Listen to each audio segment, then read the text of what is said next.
Lee, I will let you just introduce yourself to people who do not necessarily know who you are. And then we'll talk a little bit more about you and dive in and see where we can go with this. So who is Liana? Oh, wow. Who is Liana? Well, I went to school for nutrition. Like I did undergrad and my master's in nutrition. And then as I was going through my master's program is when I decided to dive into the world of bodybuilding. And that's when I found Dylan and then I started competing in 2018. And then 2019 is when I reached out to you and I started getting a little bit more serious in terms of, competing and just bringing on a trainer. So yeah, we've known each other for quite a while. Yeah, it's been a while now. Yeah, and then we got that pro card back in 2020. So I'm a IFBB professional bodybuilder since 2020, when that was just in the midst of quarantine. Like those stories are popping up on your Instagram now. It's like memories from years ago, and it's like March of like 2020, and it's just like bringing back so many like memories of like working out indoors, and oh man, that was a trip. But yeah, I mean, so after I graduated and got my master's, I started working for Dylan as a sports dietitian, bodybuilding coach, like strictly online. And yeah, I've been doing that since 2018. Lived in Connecticut my whole life, drove across the country, moved to Colorado a month before the pandemic happened. And now I'm here residing in Arizona and living my best life. No, yeah. So I would imagine that anyone who is familiar with at least like women's bodybuilding, bikini, probably knows who you are. But let's talk about just a little bit briefly about what you've accomplished last season as a pro. So I'm sure some people would probably like have followed that because it was a pretty exponential ascension that you had as a pro. So how did your first season go? Oh, so I did my pro debut last April. So April of 2022 is when I did my pro debut. And I think I prepped for 20 weeks for that show. Stepped on stage, pro debut, was so excited. And I ended up getting 15th place. And I was like, I remember being up there on stage like, damn, like, is this for me? Like, am I way over my head on this? But, 5 days later, I already had another show planned, which was Pittsburgh Pro, which is a very prestigious, competition. They were calling it the mini Olympia last year. And I was like, what am I getting myself into? But, I went up there 5 days later, flew into Pitt and ended up getting top 4 amongst top Olympians in the world. And I just remember trying to keep it really cool on stage, but that was the most memorable show of my bodybuilding career. Like I was like, I knew I was meant for this. Like, I love this shit. So it was really cool for, people to kind of see that and, know me. And, I got my name out there that show, which was awesome. And last season, I did 8 shows, which was the most I've ever done. I started in April and then my last show was in October. So it was a very long season. I don't regret any of it. Like I said, it was like my most memorable season as a bodybuilder. So yeah, it was a lot of fun. It was fun, like traveling and going to different states and meeting all the wonderful women backstage too. That's my favorite part. But yeah, last season was definitely one to remember for sure. So what was your best placing last year? 3rd place. I got 3rd place in Miami and I got 3rd place in Colorado. And that Colorado show was fun because that was the weekend I turned 30. So I was like, hey, that was like a little like birthday present for me.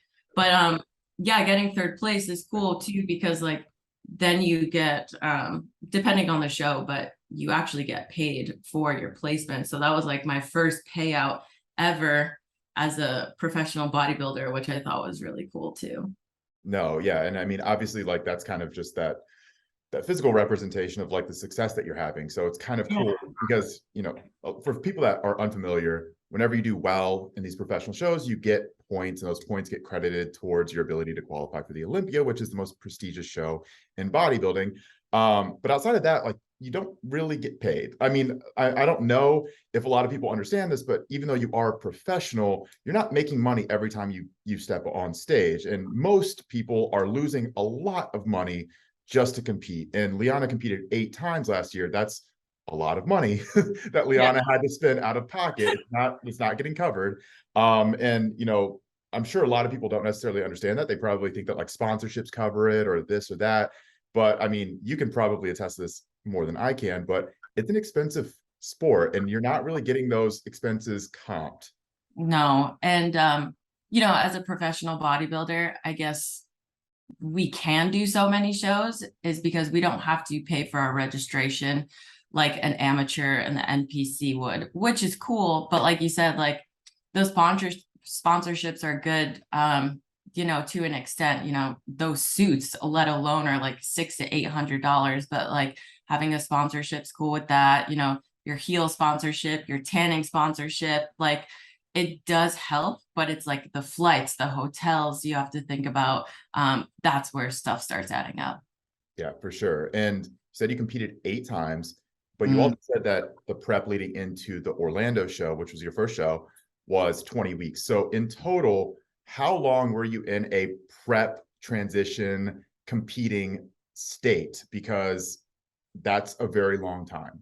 Yeah. I'm not sure how many weeks in total it was because, I did take some time off between shows, whether that was 4 weeks, 8 weeks. I think 8 weeks was like the longest I went in between shows as like a quote unquote break. Mhm. But like, even though those breaks were in place, like I still had competing in the back of my head. I'm like, you still have to stay on track because you're getting on stage here soon. So like, don't fall off the deep end.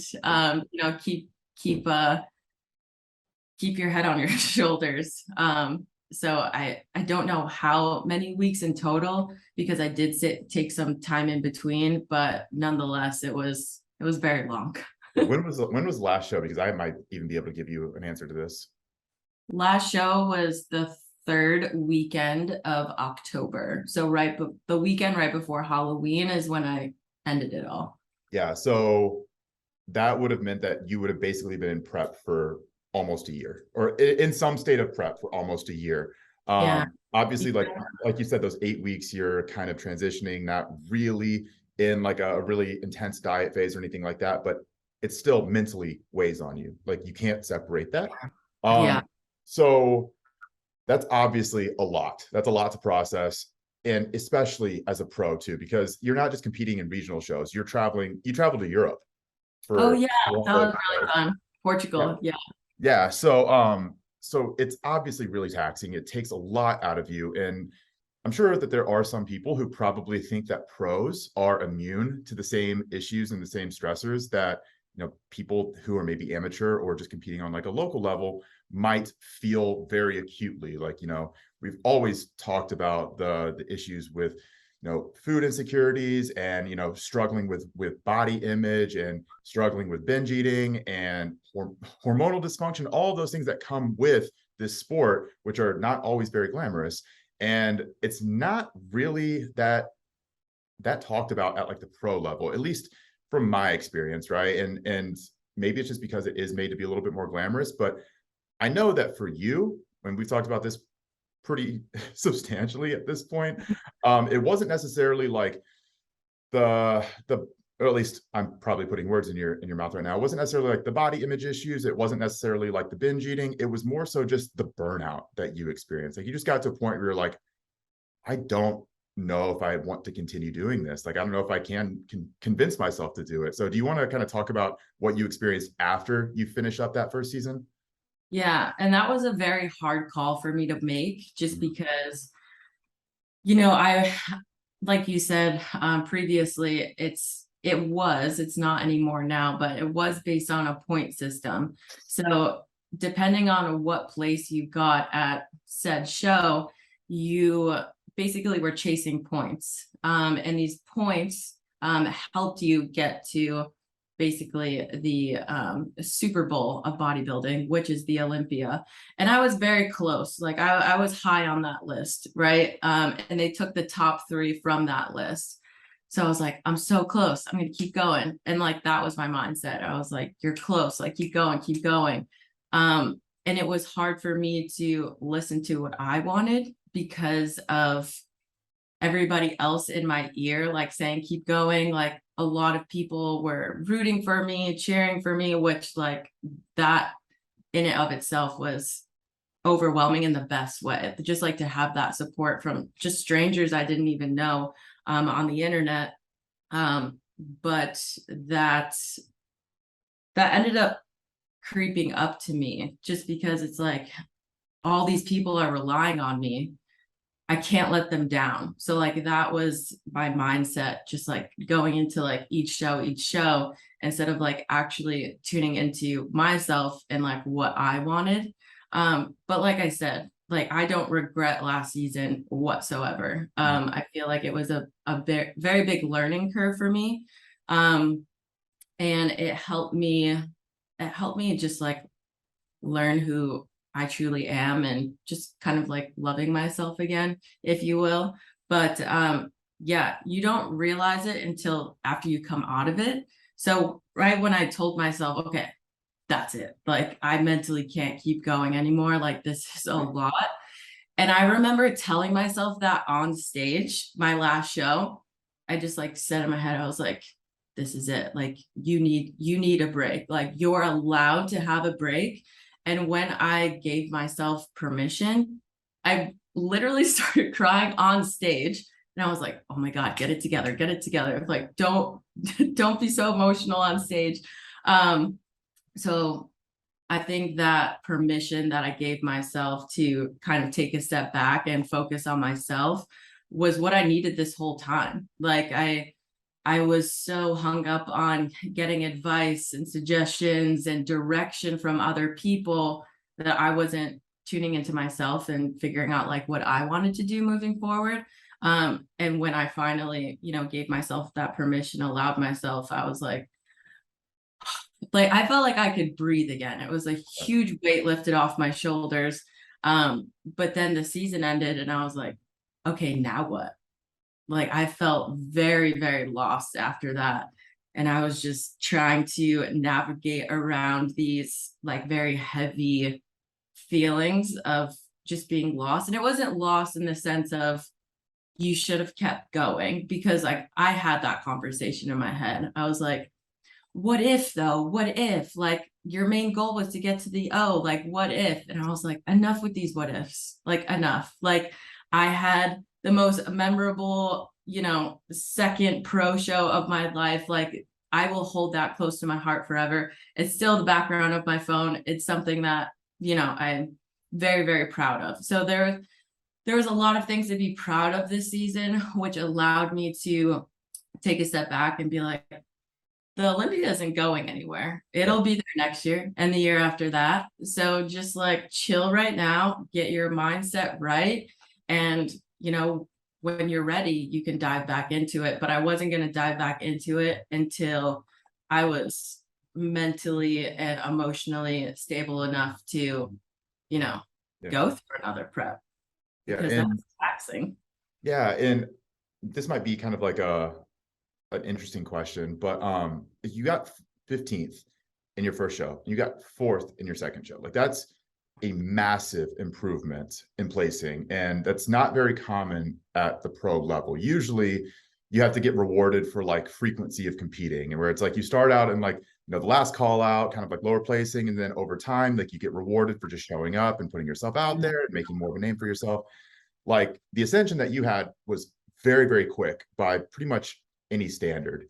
And I think that it probably took you and even a lot of people around you, your supporters, off guard a little bit, but like, holy shit, like we weren't expecting that. Like we've known that you could do this at some point, but like we weren't really expecting it to happen this fast. Do you think that in an alternate universe where like you maybe had a more quote unquote normal first season where, you had some lower placings, and then you hung it up and you're like, all right, cool, let me just go ahead and take a little bit of a break, and then let me come back next year and improve off of what I did year one. That was a great experience. Do you think that in a lot of ways would have reduced that pressure on you? Do you feel like the rate of improvement that you had increased the pressure on you that you were feeling from the outside, Oh because yeah. it's more so unexpected, and you felt then that you're like, oh shit, like I have to keep going now because like I'm getting really good placings, and like maybe I can do something that's like really, really unexpected and really, really like memorable, you know? Do you feel like that kind of played into it? Oh, 1,000%. Yeah. And like I said that to myself leading into my pro debut, I was like, it's very hard, not impossible, but it is hard for somebody in their pro debut to go to the Olympia. Like it's typically unheard of. Yeah. So like, I had no expectations, but then that second show, I was like, holy shit. Yeah, I have to keep going. Like I look at the placements I'm getting. It's that in and of itself was motivating enough to keep propelling me forward. Um, and I was like, I actually went into New York Pro after Pittsburgh, which I think was, I don't know, maybe 2 or 4 weeks after. I can't remember, but I was like, maybe Pittsburgh Pro was like a fluke. Like, I don't know. So, you had this like it was questionable in my mind. And then, going to New York Pro afterwards, I was like continuously getting first call outs. And I was like, this isn't a fluke. Like I was meant to do this. And those placements were motivating enough to keep propelling me, like to keep going and show up for show after show after show. So yeah, that played a huge role. 1,000%. Yeah, no, and that's kind of what I suspected. Yeah. And even me being along with you for that whole journey and the turbulence of going through all of that. And obviously, it's incredibly exciting to be in that supporting role. And obviously, I was coaching you.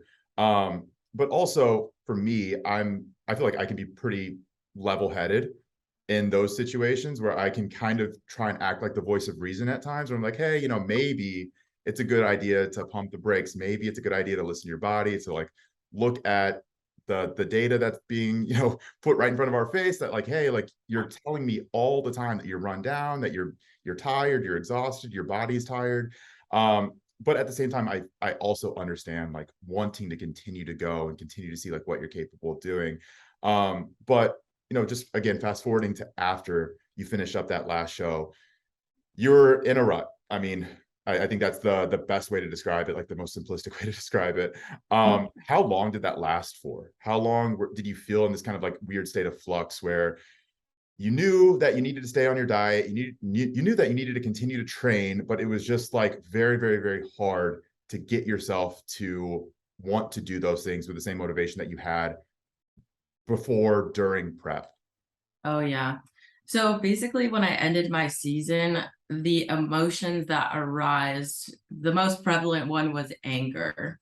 And that anger really halted me from continuing to do anything in the realm of bodybuilding.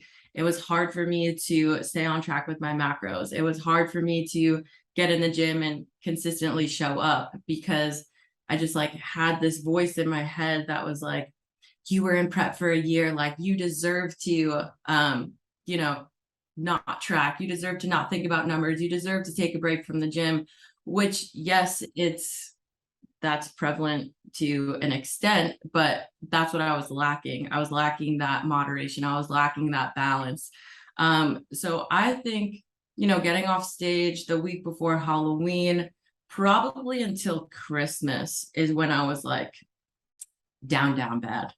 And I really didn't know what to do about it because it was just like all these emotions like arising. So it was during those 2 months, it was me kind of just like sorting through everything. And it was me basically seeing these emotions like for the first time instead of kind of like sweeping them under the rug.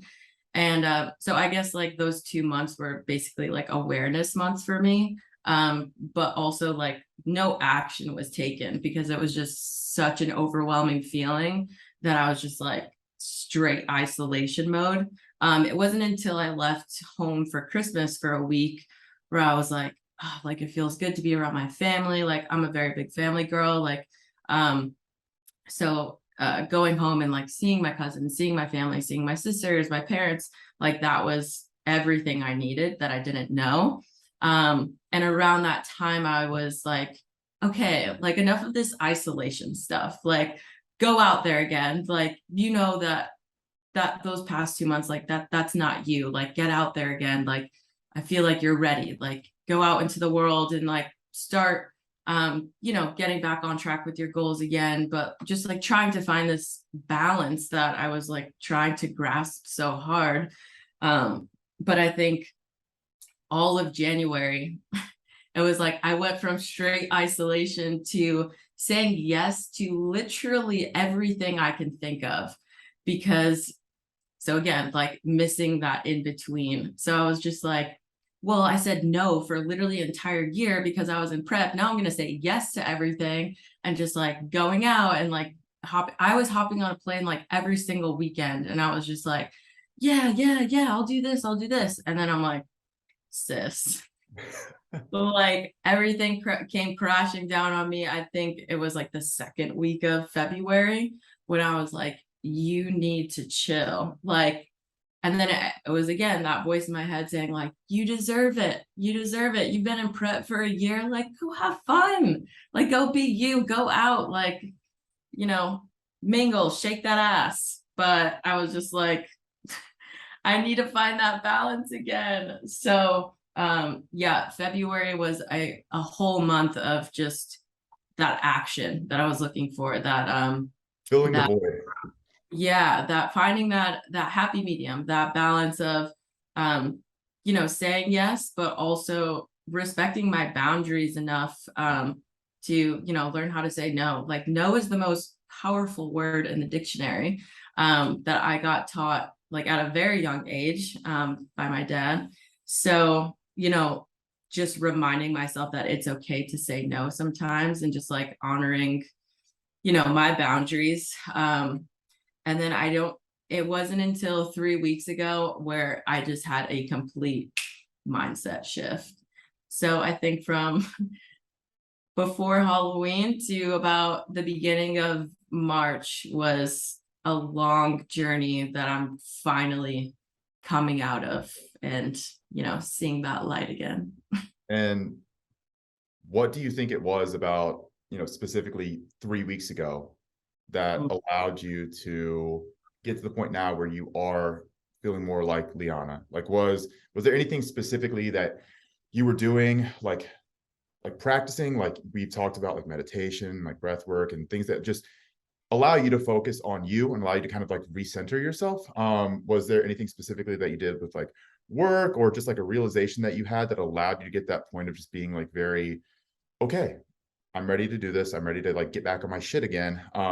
Everyone goes through ruts, but it's like, in my experience, it's rare to have like an acute moment where you're like, this is whenever I broke out of my rut. It's usually a very gradual process. And one day you wake up, you're like, oh shit, I feel a little bit more normal again, So Yeah. was there anything that you did specifically? Well, I think my biggest thing was finally going to talk to a professional about everything I was going through. That was a big one for me. And, you know, talking to her probably like every other week.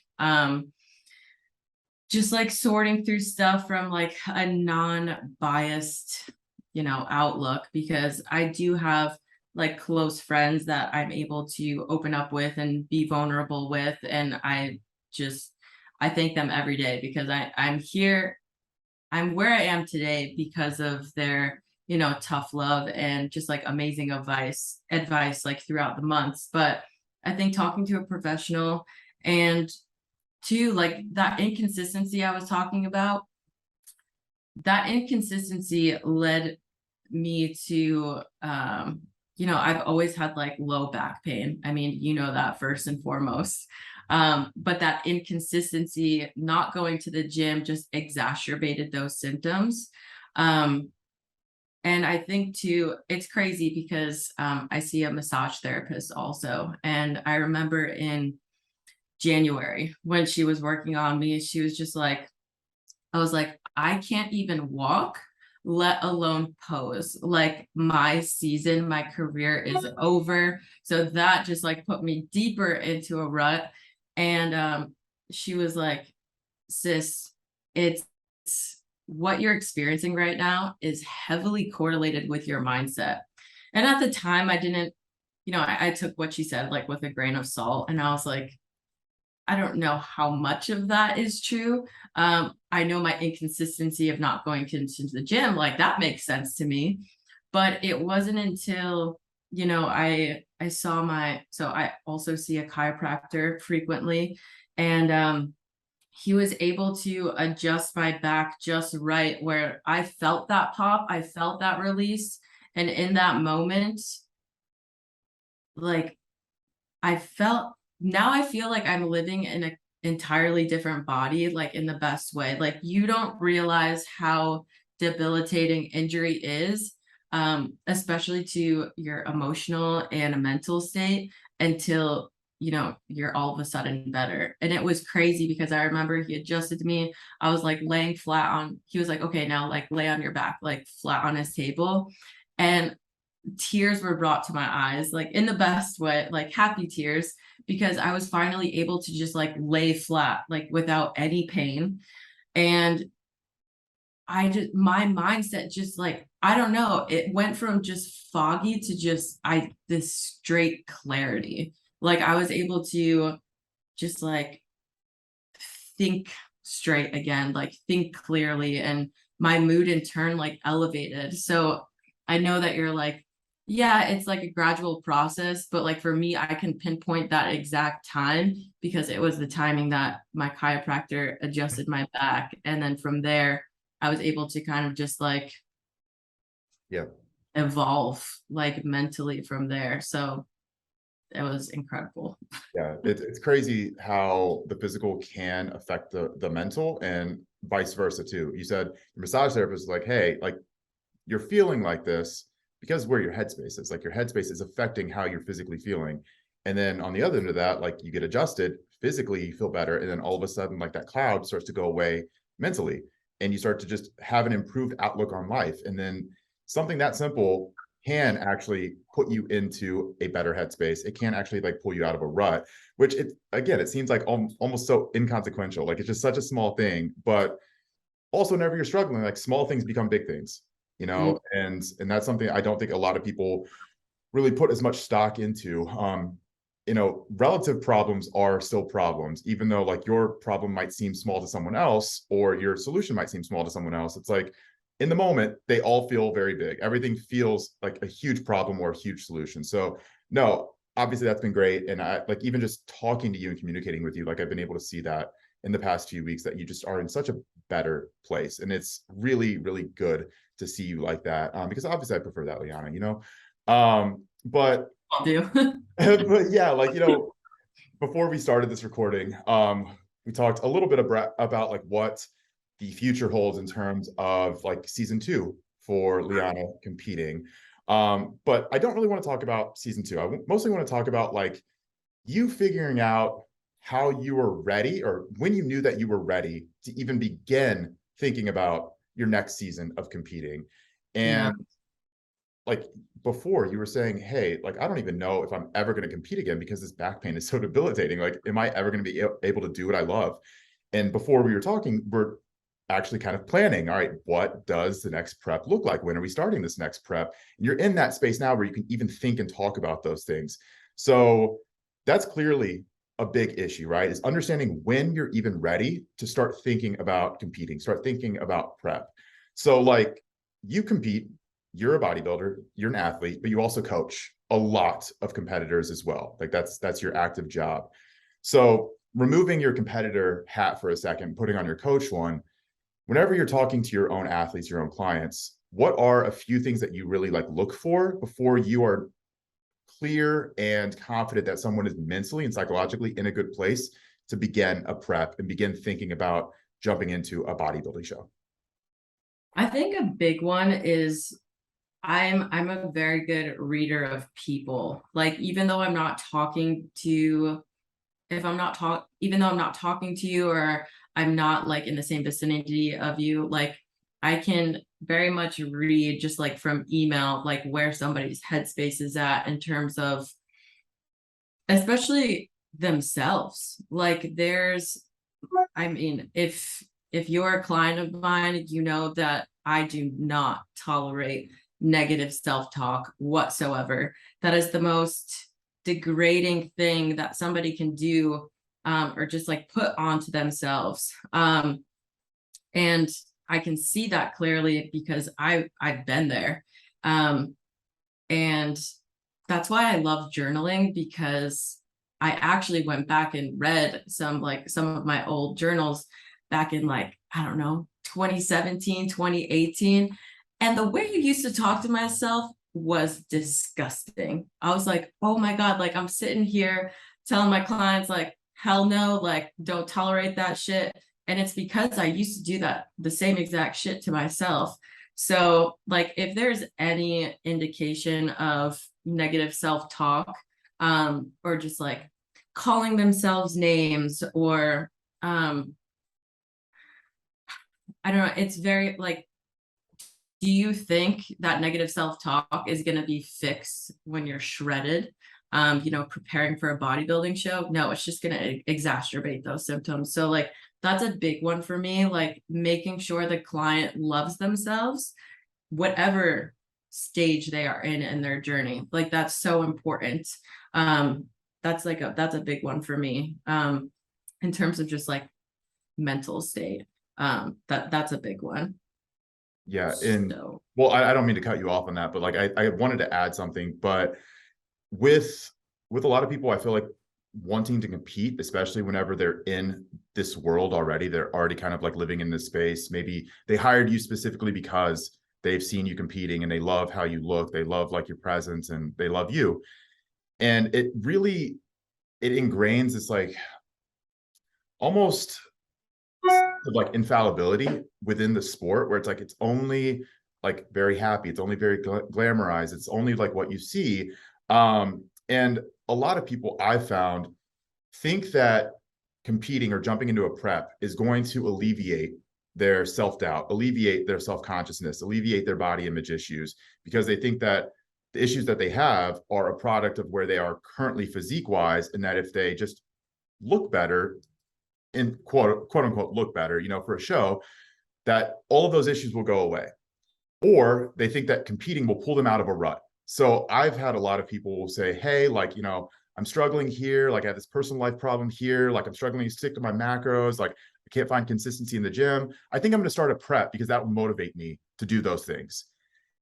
So what do you say to that line of thinking?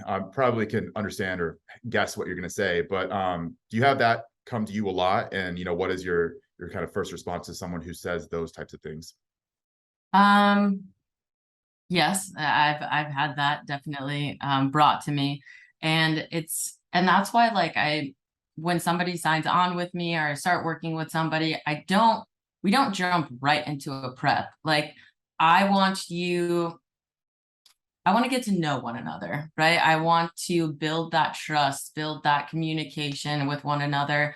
I want to see you not only prove to me, but prove to yourself that you're able to, be consistent, like be consistent with macros, prepare ahead of time, not make these small excuses. Like all of those are going to roll into a prep.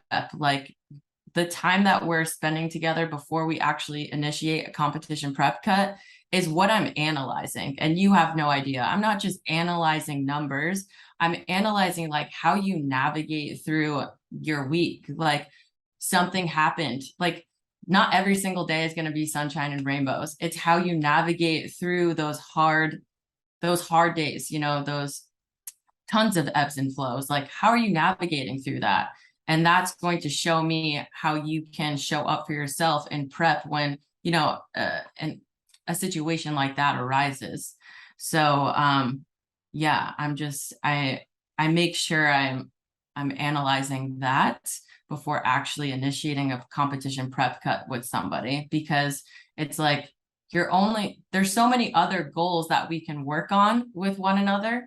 The stage is just like the icing on the cake, right? It's not the end all be all goal. Like we have all these little ones let's tackle first. Just strengthening that mental state with one another, and just like how to navigate through, because like you said, it's not all the happiness 24/7. So it's how you navigate through the harder days, is what I'm looking for in terms of just effort. Effort is a big one for me. If I see that you're putting forth that effort, I'm just like, okay, like at least she tried. Let me give my 2 cents. Let me give some advice. Let me get suggestions on what I would have done. But the fact that you took that initiative and you formulated, or put forth that effort, that's what means the most to me, instead of like, oh well, this happened, so I just completely threw it out the window. And I'm like, where's the effort, man? Come on, show me. Don't just show me, show yourself. Like, prove it to yourself first. Like, Yeah. And I think like a good example of that, or a good word for that too, would be like resiliency too. And I I like got it added on me. people just listening won't be able to see that, but Liana has a tattoo that says that. But no, and I really, really like what you said about being able to navigate like roadblocks or barriers or things that pop up that are unexpected, that kind of throw a wrench into your plans.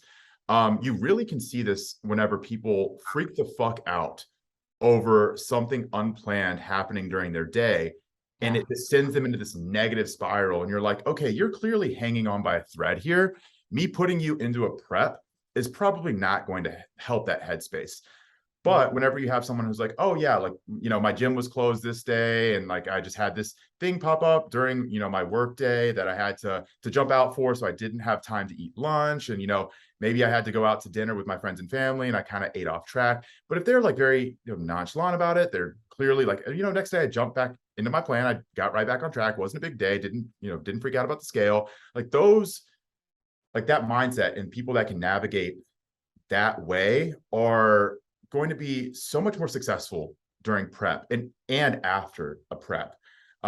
Because that's also super important, because during prep you can really do your best to control for the unexpected as much as possible. You can kind of like put yourself in a bubble and say, I'm just going to go to work, I'm just going to come home, I'm going to go to the gym, that's really all I'm going to do for the next 12 weeks. And so some people kind of do that and they can insulate themselves.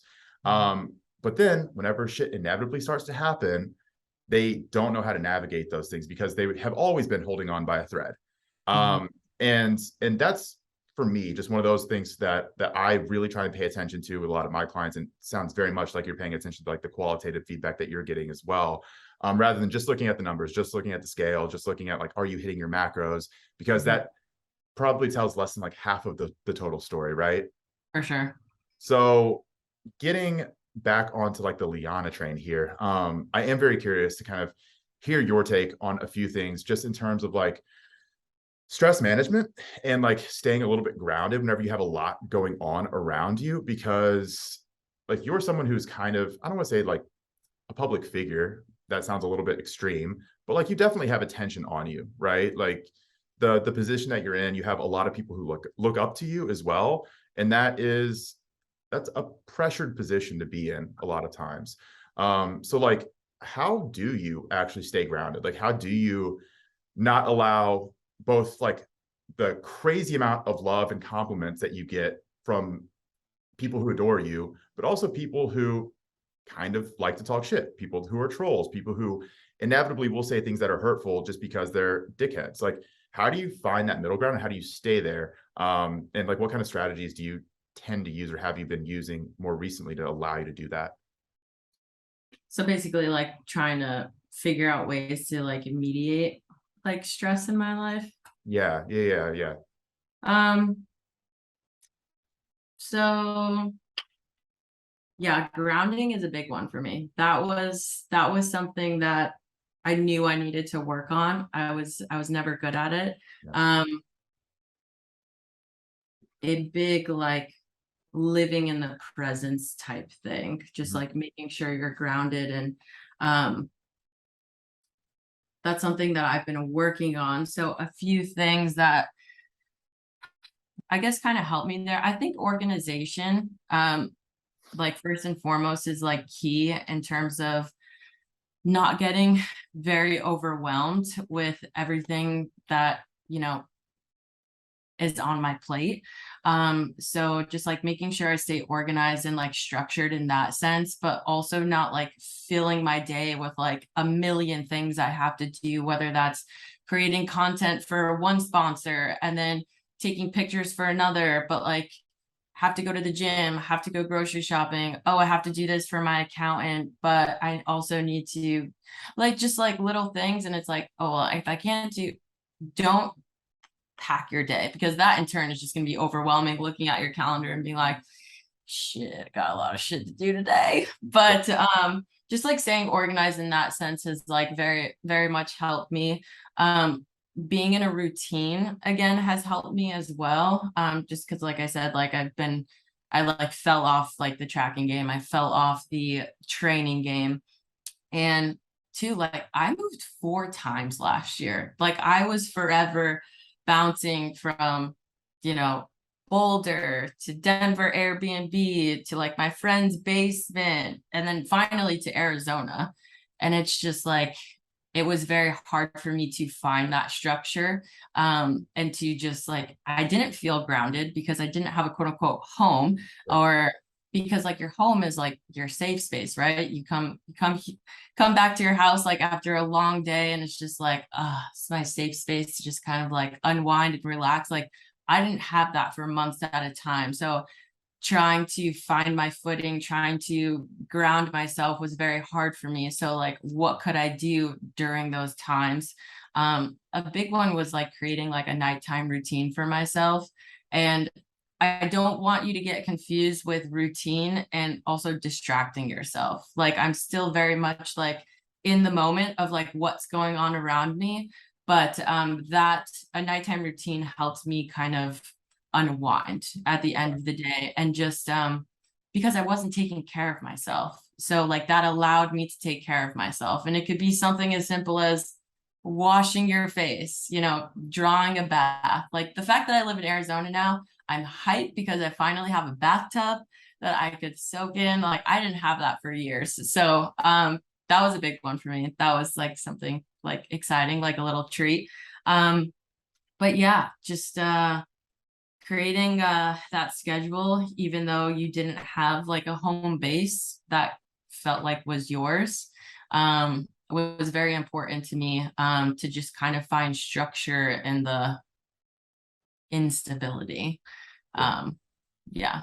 Well, there are a couple of things that you said that I agree with wholeheartedly. So the first one is having structure in your life, but allowing flexibility to be worked into that structure, because structure is great, but too much structure is an additional stressor. And like that's something that I've really, really struggled with, because like I'm personally someone who has always just kind of lived in chaos. Like that I thought that I like did well in chaos until I implemented structure into my life and I realized, oh no, I was not doing well with chaos. I was just surviving in chaos. Mhm. But at the other end of that, like you can be too structured. And then whenever you're too structured, it creates additional stress whenever you deviate a little bit from that structure. So you mentioned, you know, like even with your schedule, with your calendar, you know, not overloading too many things into your day to the point where you're trying to kind of like supplement that, and you're trying to supplement your day with more things and like being very productive, but you end up almost like overcorrecting there and making it additionally stressful. And then same thing with like your routine. It's like you want to have some kind of routine, some nighttime thing to like ground you, but also not make it so rigid to the point where like if you don't do that thing one day, you're not going to like be stressed about it, you know.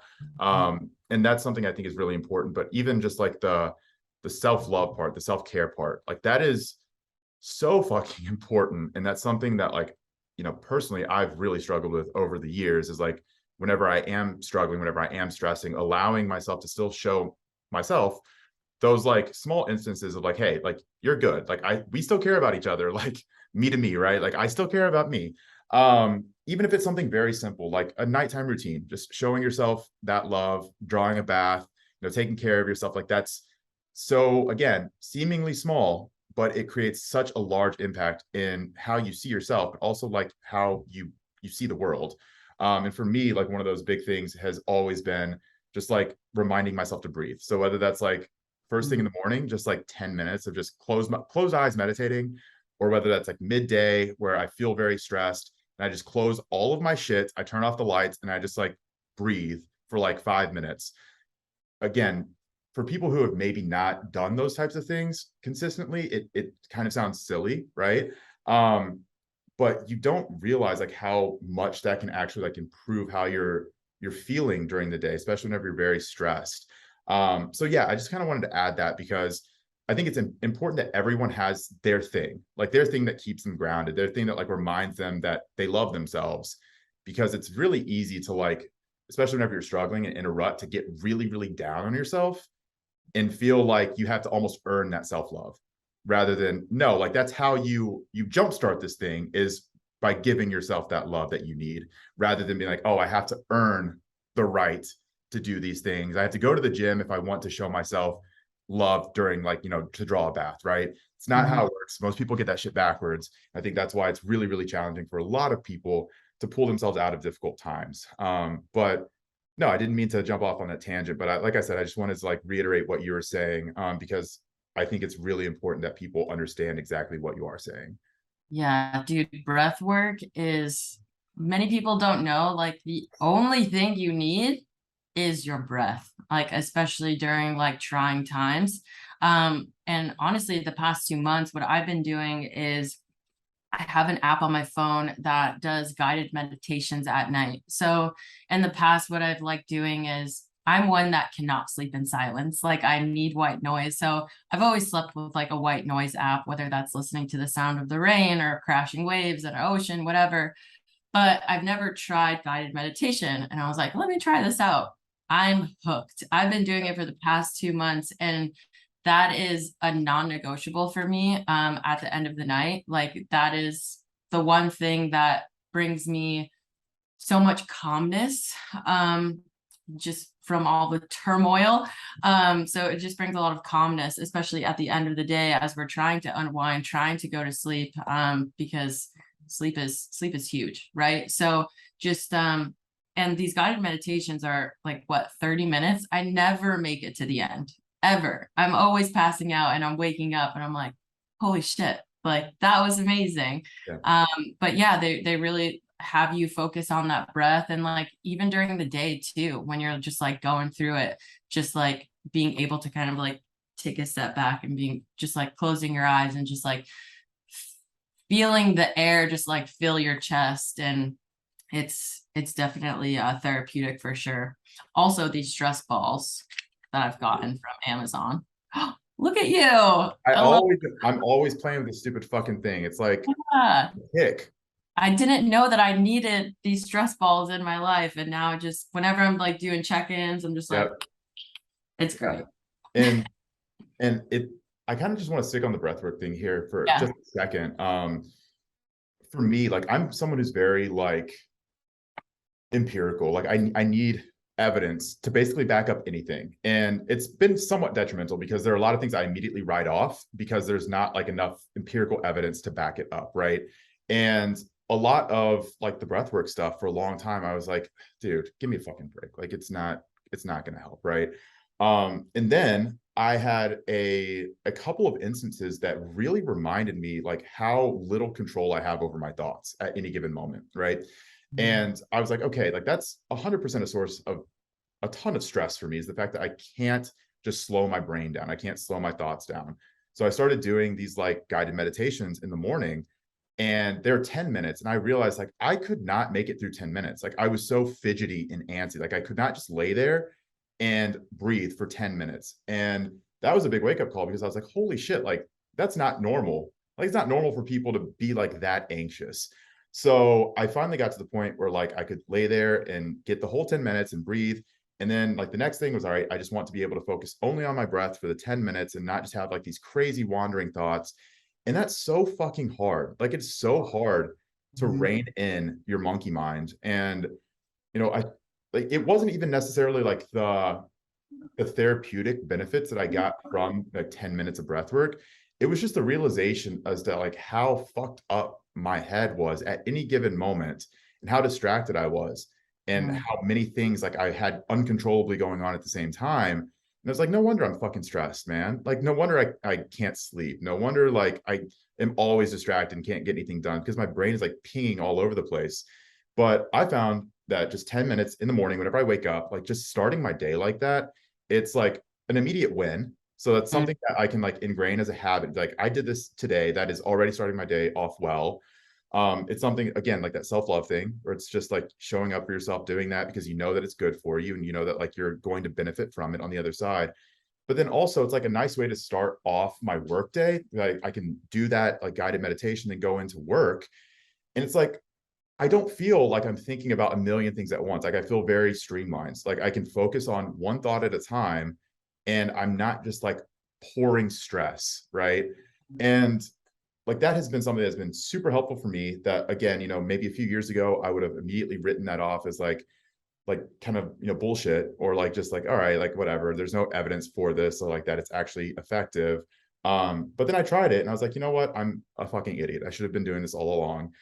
So like for you, is there anything else that like you have really been getting into lately that you feel has maybe not just helped you like that, but just been something that's been good for you as just a practice? Like might be a little bit out there. Like I know that we've talked about some things in the past where I'm just like, Lee, I have no fucking idea what you're talking about right now. But like, is there anything that like interests you at the moment that allows you to kind of like get outside of yourself and just like be there? Um,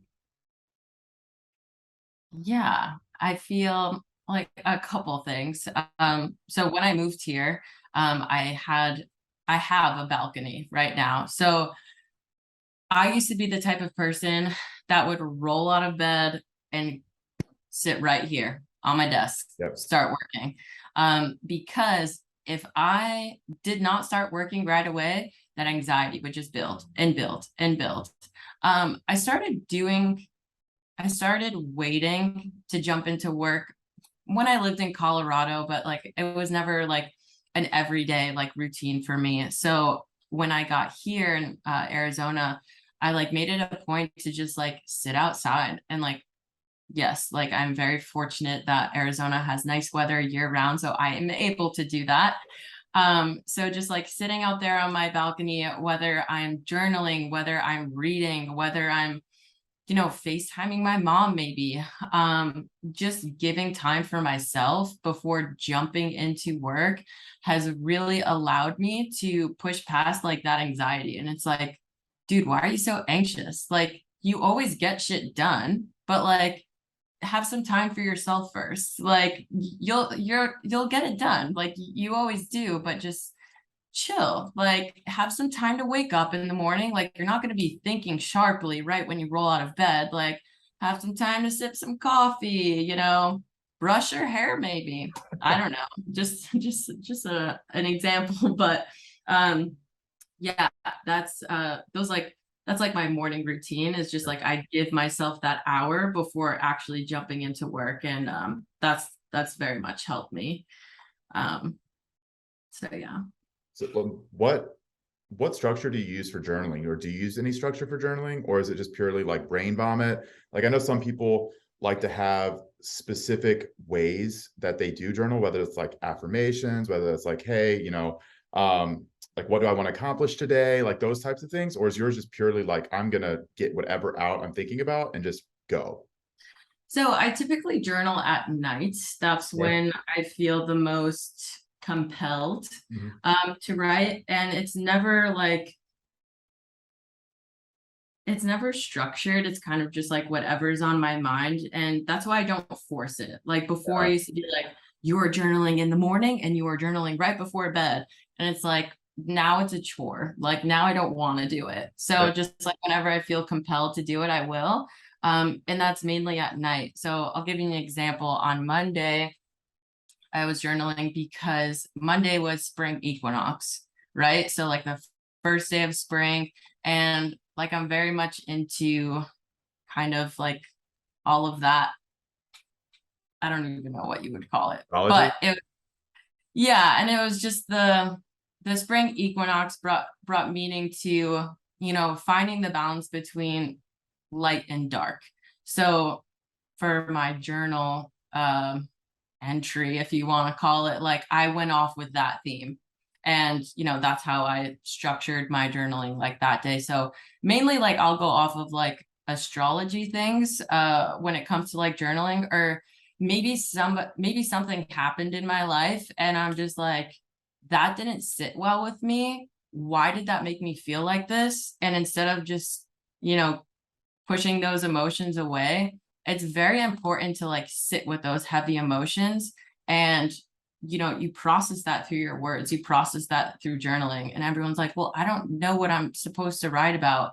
I promise that once you just start writing, like it'll just like start coming like word vomit, and like you'll start like finding things like as you're writing. It's like, oh, that's why that triggered me, or just like stuff like that. But I mainly journal at night. And that's not every single night. It's just like I said, when I feel compelled to, or just like when we had a full moon, like, you know, what, 2-3 weeks ago. And it was just like, I feel like full moons are just like very powerful. And I just like read a lot into that, and just like setting forth like intentions is like kind of what the premise of these entries kind of like allude to. So Cool. So before we completely move on and start talking about like some of your future goals, I do just want to rewind back to talking about your last prep just for a second, because I do think it's important that we overlay a little bit of context as to all of the shit that you had going on in your life at that time that made that prep not only so long, but so demanding and so difficult to kind of come out of as well. But you had a pretty big life event. You mentioned moving 4 times in the last year, and you know, maybe just add a little bit of context as to what was going on during that time, and you know, how you've tried to navigate the stressors that have accompanied that. yeah, so when I started prep, it was, I think it was a week before Christmas. So like that's when I started going through shit in terms of, you know, the breakup. You know, ending a relationship of 5 years was very, very taxing, but I didn't know at the time. Well, yeah, I was going through it up until my pro debut. And I thought at the time that prep was quote unquote saving me. But in turn, it was just like a very nice distraction.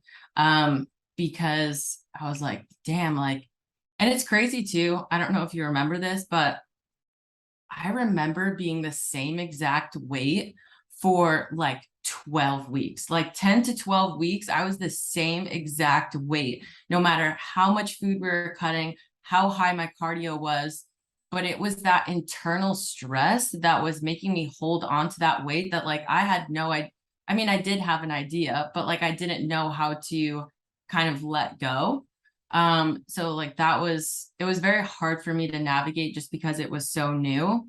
And then that's when I was like, okay, stop pretending that everything is okay and start opening up to people you trust, to kind of just like be vulnerable with, like talk about what's going on. Stop making this big thing seem like it's so small, like in just like the context of things. So me being able to have close friends that I was able to kind of like open up about, I think you don't open up in the beginning just because of the like embarrassment, just like, I don't know, full of embarrassment, like whatever. Having So extra help.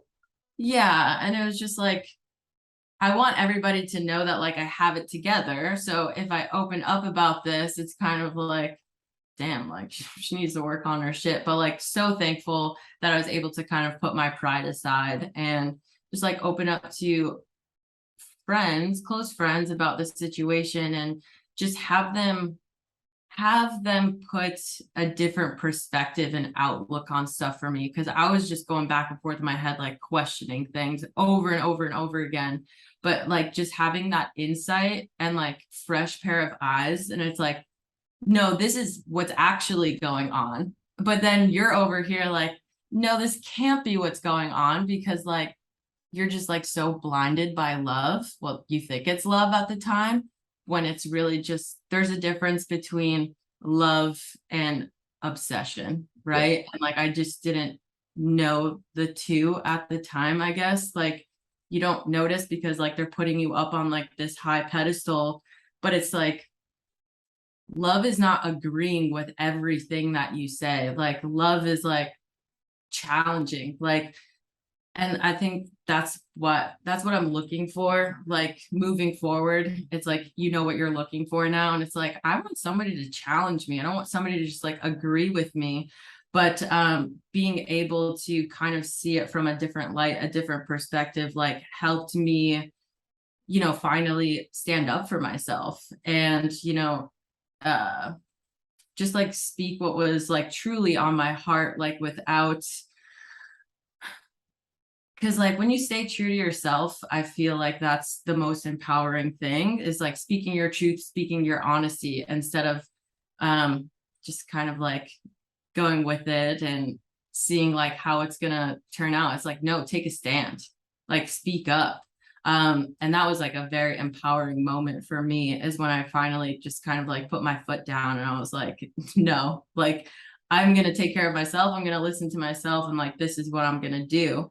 So yeah, I mean, that happened all the way up until my pro debut. Like, I think that's why my pro debut was, maybe, I don't know, but like maybe that's why I got 15th place. Like, I wasn't fully in it. Like, you should have saw me backstage at my pro debut.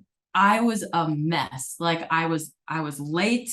I remember getting up to, I don't know, the guy who was at the door, and I was like, yeah, I'm here for like the pros. And he's like, dude, they're lining up right now. Like, what are you doing? Like, I had no time to pump up. I had no time to like eat anything. Like, I was remember throwing my heels on as we were all in line, and like my heart was going a million miles a minute.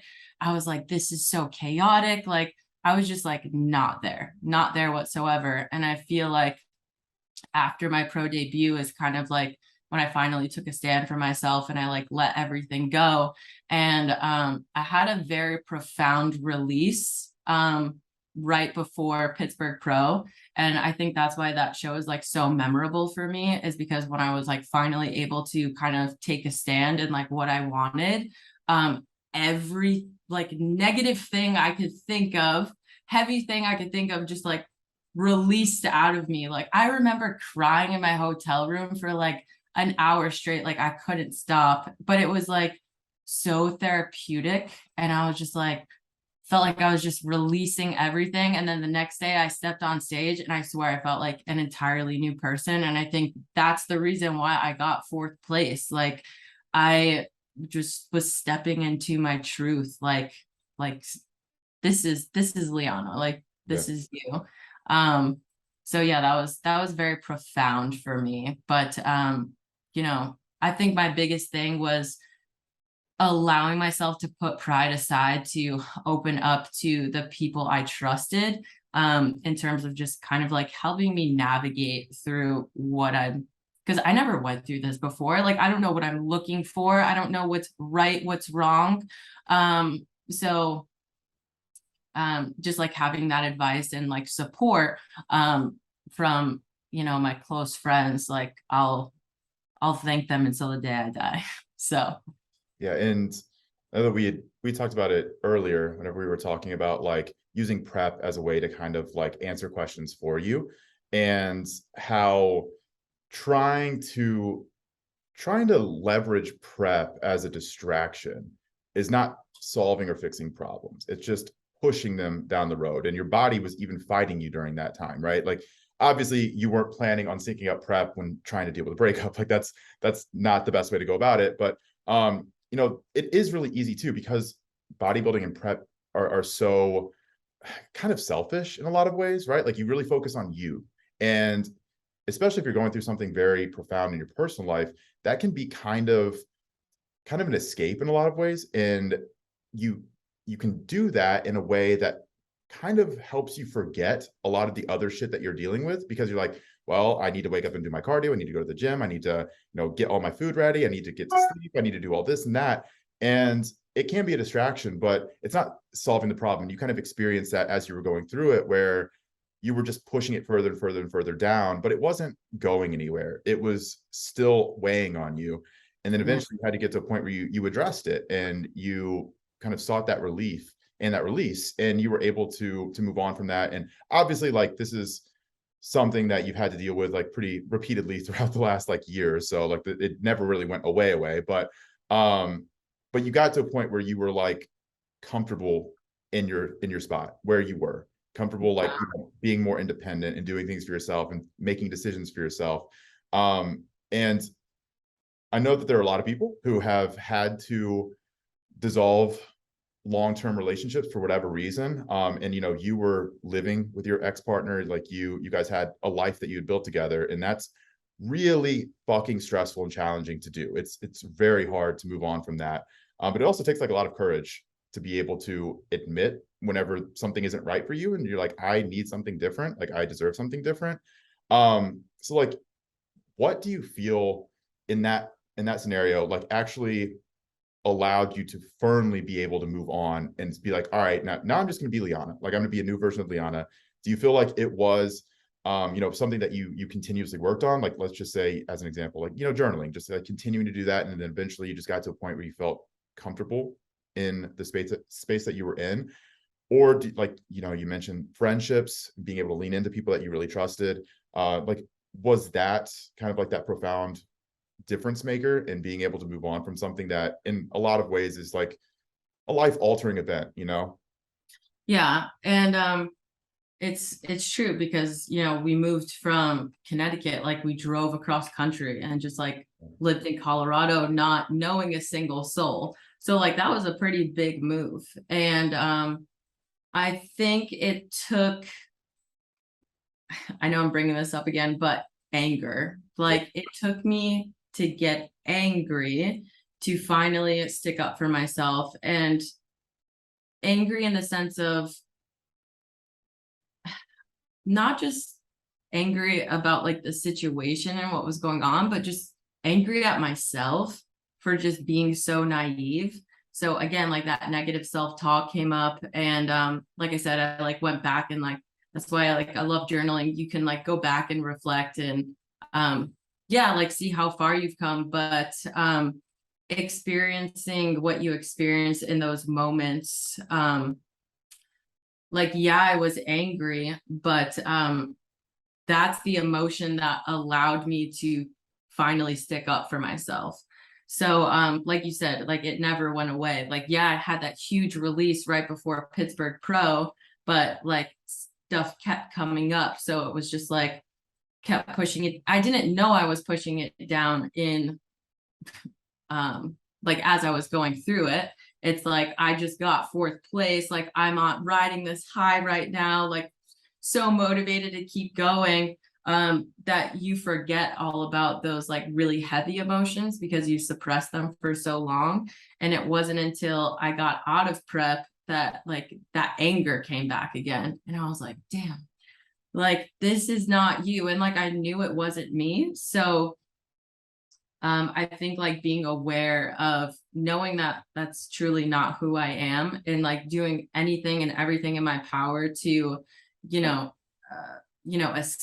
get out of, that anger mindset that was so overwhelming and for me. So I think journaling helped. Yeah. Having prep was great, yeah, because it was like a routine, but I think just finally able to again take a stand for myself and say I'm done with competing, I'm not listening to anybody else anymore, I'm listening to myself, was a very profound moment for me, because you can't think of everything that's going on when your sole focus is competing. So when I finally took a step back from that, I was able to sit with those happy emotions instead of like suppressing them through bodybuilding. No matter how uncomfortable it was, like that was the challenge I needed. Like you need to sit with those heavy emotions, like in order to heal. And like I kept suppressing them through bodybuilding. And then once it was over, I was like, okay, this is it. Like this is gonna be hard, but like you have to do it.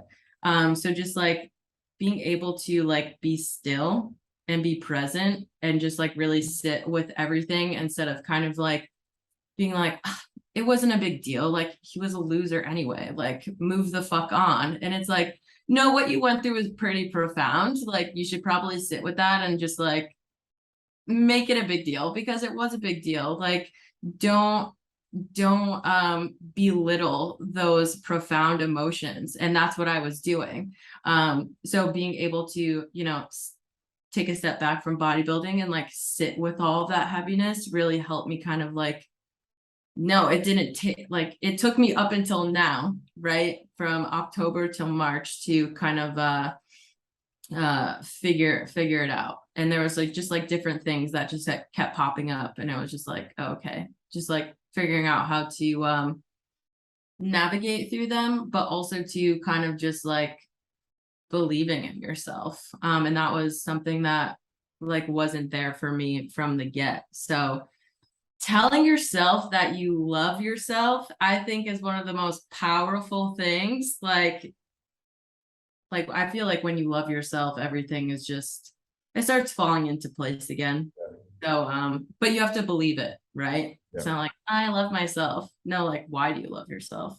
Like, and it's like, oh, it's because of like I went through all of that and now look at where I am today. And it's like, yeah, that's true to an extent. Like, see how far you've come. Like, that's so empowering.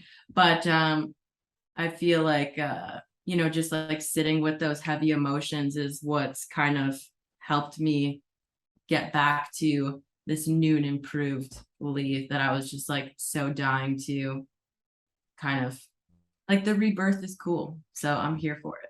Yeah, it's fun to like be able to reinvent yourself, you know, especially whenever you attach your identity to different aspects of your life that are not necessarily encapsulating of your entire life. So a relationship is one, a profession is one, a sport is one, you know, like a lot of people attach their identity to their relationship, their partner, like they are that relationship. Or, you know, in bodybuilding, you are a bodybuilder, you are a competitor. Rather than like using those things as just part of who you are, rather than the entirety of who you are. Yeah. Like you said, like being able to you know, reinvent yourself on the other side of the prep, whenever you were able to sit with everything that you were going through and really try and like process who you are, who you wanted to be, like where you want to go in the future, like, you know, what you want to do with the sport, what you want to do professionally, who you want to be, like the person you want to be. Like that's heavy shit. Like that's really heavy shit. So the fact that you were in a rut with fitness is not surprising because you were trying to do a lot of shit, like a lot of work that had nothing to do with fitness, you know, like you're trying to figure out who you were. And Yeah. like that's a lot to have to go through. And that's probably not something that people can understand or see if they're just seeing like snapshots of your life, especially things that are just posted on social media, or, you know, even people that look up to you that maybe even talk to you relatively frequently. Like a lot of people just don't understand what's going on in the background, and it's really, really difficult to put yourself in those shoes of someone else who is trying to do something that is honestly revolutionary in their life. Like that is, again, reinventing who you are as a person. um that's challenging. So like now that we have this new and improved Liana, what are the next steps? Like what is the next phase that you're really excited to move into in your life? Oh man, that's a pretty big question. You can start by talking about bodybuilding, and then you can move into some other stuff just to give yourself a little layup. Well, I guess like in terms of bodybuilding, like I said, so I moved so many times last year. And you know, I moved to Arizona, the sole reason because I needed to be around uplifting energy, right? I needed to be around people. And you know, I got here soon after and I'm like, damn, I am not a desert girl. And that's okay. That's okay. But also to like not trying to live in the present moment. I feel like this theme in 2023 is just like straight presence and grounding. Like it feels good that I created this space for myself. Like this is what I needed after everything that was going through in my life, like I can come back to like this safe space. And like that meant a lot to me. So you know, again, like reading back like my journal entries, it's crazy because like I remember I was like searching for a place to call home, like over and over again. I'm just like, where is home? Like nothing has felt like home yet for me. And it's crazy because I read something back and it was like, I wrote bodybuilding is home. And I was like, fuck. I love this shit. I love this shit so much. Like I love coaching it. I love like being a competitor. Like, so when that back injury was happening, I was like, you need to do everything in your power to like get back up on that stage. But then I was like, dude, you can't even walk, like let alone pose. Like it's okay. Like if you take a year off to kind of like help these injuries or whatever. And you know, we were supposed to start prep in March, but like my back was a bit better in the beginning of March. So it's kind of like, okay, now that like everything is in line, now that I can actually like think with a very clear mind right now, I can envision what I want moving forward, which is something I haven't had in a very long time, just like straight fog that I'm just like trying to navigate through. So now that everything is clear, I almost feel like it's overwhelming in a sense because it's like, okay, like now you could think about it, like what's next? And like those are very hard questions. But I would very much like to get back on stage again this year. Like I said, like I love this shit so much and I feel like I'm in such a better place mentally. I was like, okay, throw away the back issue. I was not going to start prep ever in my life again if I was in a mental emotional rut. Like I had to be 100% because I knew if I was 100%, I would give 100%. And like that's what this sport is, selfishly giving 100%. So that was my first and foremost thing, making sure my mindset was well enough to start a prep again. So possibly starting prep next month, you know, because the Olympia is in November this year. And this year, we're not chasing points anymore. You have to get first place. And just like kind of taking what happened last prep and knowing what not to do this prep. So like never again will I be doing 8 shows. Never again will I be prolonging a prep that's 10 plus months. Forever checking in on myself, being like, how are you doing? Like ask yourself, how are you doing? Like, are you like you good? Like you okay? Like don't downplay anything. And I think just, you know, learning from what happened last season and just what not to do this season is helping me figure out kind of like a timeline for this year in terms of starting prep. And then I also have to think about my lease is ending here in August. So I'm like, where do I want to go? Where do I want to end up? And it's like, it's great being around my people. Like I said, it's like, my people are in Arizona and my people are in Ohio, right? So it's like, do I need to be around people? Like I feel like I've just stepped into this independence role that I feel so comfortable with right now that like, it doesn't matter if I'm miles and miles away from like my close friends. Like I don't have to be with them in person. Like my 2 very best friends like live in completely different states and like I'm okay. I'm doing okay. So it's like trying to figure out like where my next step is in terms of like living situation, because I think the most Colorado is the place that felt like the most home for me, but I had to leave there just because of, you know, the memories that kind of took place. But I feel like I'm just like in a much better place now where things that used to be triggering for me aren't triggering anymore. And if they are, I don't like sweep them under the rug. I'm kind of like, all right, you're feeling this type of way. Let's walk through it together. So I just feel like mentally strong enough that like I don't have to re-sign a lease like here in Arizona. Like I can go because weather is a huge thing for me. And I'm just like team snow, team winter. You know, I grew up in Connecticut. I grew up around season. So I feel like, yeah, just trying to figure that out as well. But I'll figure it out. I'm confident in that. No, and I'm confident in you too. And just from a biased perspective that I have, it's been really fun to like watch you grow up and kind of like grow into who you are now, because we've known each other for what, 4 years, 4 or 5 years, something like that now. Yeah. And whenever we first met, we were both very different people in very different circumstances than what we are now. Um, and I think we can both probably resoundingly say that it's for the better on Mm. both of our ends. Like we've both improved our lives dramatically in the past 4 to 5 years.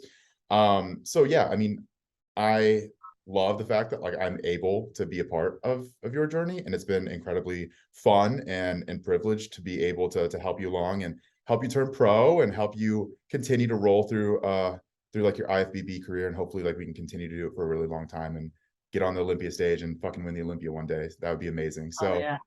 but yeah, Lee, I love the fact that you did this with me. I really appreciate it. Before we go, do you want to plug yourself, plug your services, and let people know where they can find you? Shameless plug.